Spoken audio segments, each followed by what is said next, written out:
Assalamualaikum warahmatullahi wabarakatuh. Halo teman-teman, selamat berjumpa kembali di channel ini. Alhamdulillah kita masih bisa berjumpa lagi.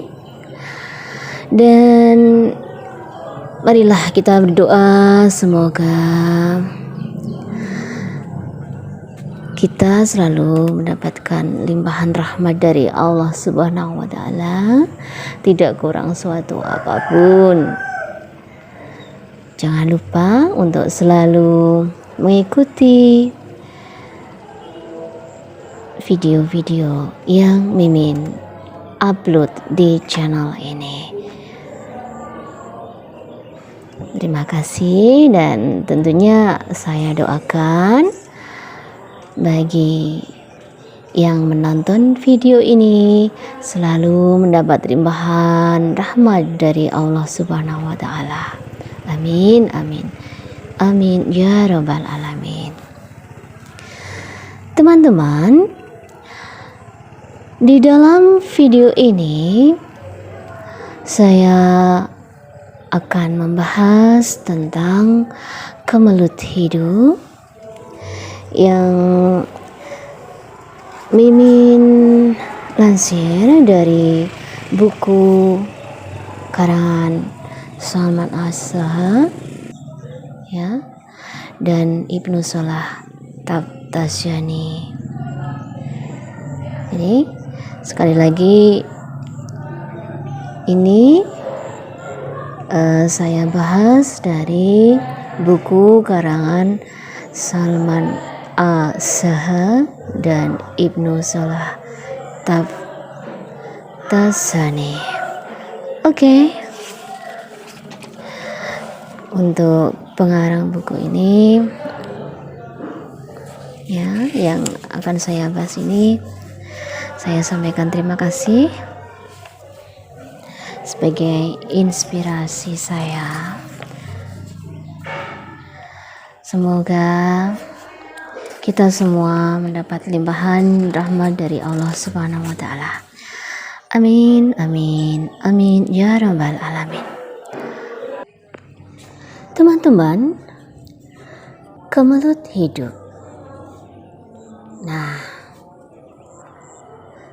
apa itu kemelut? Kemelut dapat diartikan sebagai masalah, ancaman, halangan, rintangan, dan apa yang kita sebut sebagai nasib buruk. Ya, sesuatu yang tidak menyenangkan kita, sesuatu yang mengancam stabilitas hati dan kehidupan kita.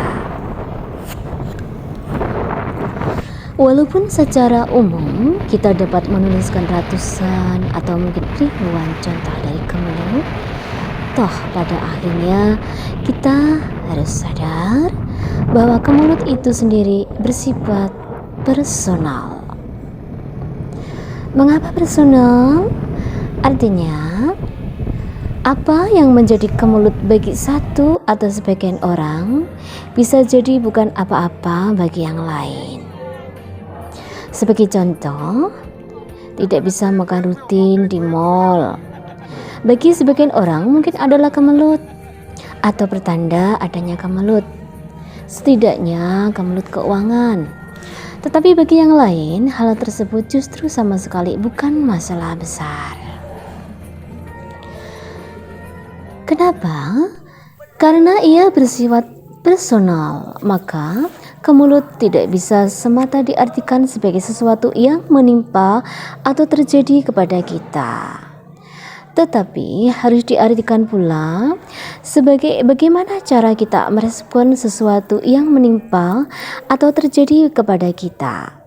Alhasil, sikap kita mempengaruhi nilai pengalaman. Hal yang baik sekalipun, jika kita sikapi dan respon dengan buruk, akan terasa bagai kemelut. Total ya 2 wulan. Nah, Oleh karena itu, dapat kita katakan bahwa segala sesuatu yang pada dasarnya adalah netral, ia menjadi baik atau buruk, merah atau kuning, atau hitam atau putih, ya, bergantung bagaimana kita menyikapinya, bergantung kacamata yang kita pakai. Kacamata tersebut bernama persepsi dan perspektif. Pada dasarnya, pada dua hal itulah kita mula-mula mesti melakukan perbaikan. Namun demikian, kendati kemulut bersifat personal, cara menyikapinya cenderung sama secara substansi, hanya berbeda dalam satu dan lain hal. Dalam tataran perbuatan. Nah, bagaimana kita berusaha keluar dari kemulut tersebut? Iya, ada amalan-amalan yang bisa kita lakukan untuk keluar dari suatu kemulut. Nah, apa saja itu? Ya, kita bahas satu persatu. Ya, sekarang kita langsung ke amalan untuk keluar dari kemulut. Pertama, birrul walidain, patuh kepada orang tua. Patuh kepada orang tua, baik secara kultur, apalagi secara agama, menempati posisi yang penting. Kita tentu sering mendengar istilah anak durhaka, kan? Banyak dari anak yang tertimpa musibah atau terjebak kemelut karena berbuat durhaka kepada orang tua. Bahkan hal tersebut terekam dalam cerita rakyat, semisal Malin Kundang. Kedua, berbuat baik kepada orang lain. Dari Abu Hurairah radhiyallahu anhu, Rasulullah bersabda, barang siapa yang menghilangkan dari seorang muslim satu kesusahan dari kesusahan-kesusahan perkara dunia, maka Allah akan menghilangkan darinya satu kesusahan dari kesusahan-kesusahan hari kiamat.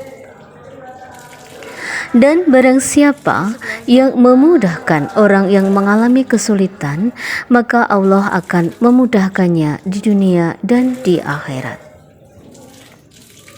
Barang siapa yang menutupi aib seorang muslim, maka Allah akan menutupi aibnya di dunia dan akhirat. Allah akan menolong seorang hamba selama hamba tersebut menolong saudaranya. Hadis riwayat Muslim. Kan Rasulullah menegaskan, cintailah manusia atau orang lain seperti kamu mencintai dirimu sendiri. Hadis riwayat Bukhari. Yang ketiga adalah sedekah. Sedekah dapat menjadi wasilah dikabulkannya doa, didekatkannya kita pada solusi masalah, diselamatkannya kita dari musibah, dan digantinya uang yang kita sedekahkan dengan ganti yang berlipat-lipat.